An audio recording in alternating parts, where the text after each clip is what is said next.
যে একটা পরিবর্তন এসেছে, সেটা যারা এনেছে তাদের কিছু ডিমান্ড ছিল, সেটা আমরা ঢাকায় নিযুক্ত বিভিন্ন দেশের রাষ্ট্রদূতরা নিরাপত্তা নিয়ে তাদের উদ্বেগের কথা জানিয়েছেন। সরকারের তরফ থেকে দ্রুত সেটি সমাধানের আশ্বাস দেওয়া হয়েছে বলে জানিয়েছেন অন্তর্বর্তীকালীন সরকারের পররাষ্ট্র উপদেষ্টা মোহাম্মদ তৌহিদ হোসেন।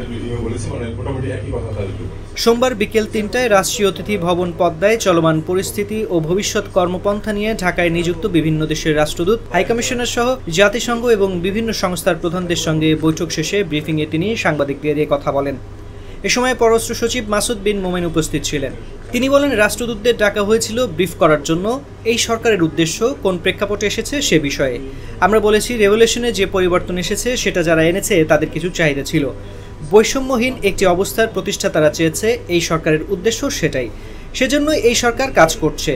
আমরা আন্তর্জাতিক কমিউনিটির সহায়তা চেয়েছি, তারা তো এগিয়ে এসেছে, ওয়েলকাম করেছে।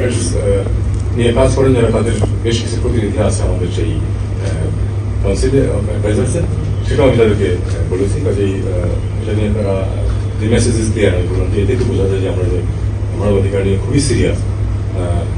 আর কতগুলি আরো বিষয় হচ্ছে যে তাদের কিছু প্রবলেম যেগুলি হয়েছে সেগুলি আমরা বলেছি, আমরা কিছু দুঃখ প্রকাশ করেছি, কিছু বলেছি তারা রিজলভ করে দেওয়ার চেষ্টা করছি। সিকিউরিটি নিয়ে কথাবার্তা হয়েছে, যদিও কোনো আক্রান্ত হয়নি কেউ, কিন্তু তারা একটু কনসার্ন প্রকাশ করেছে এই জন্য যে তাদের প্রেমিস সিকিউরিটি অনেক ক্ষেত্রেই নাই। মিলিটারির কিছুটা দিয়েছে, মোস্টলি তাদের যে চ্যান্সেলগুলি সেগুলিতে, কিন্তু রাষ্ট্রদূতের বাসভবন সিকিউরিটি নেই।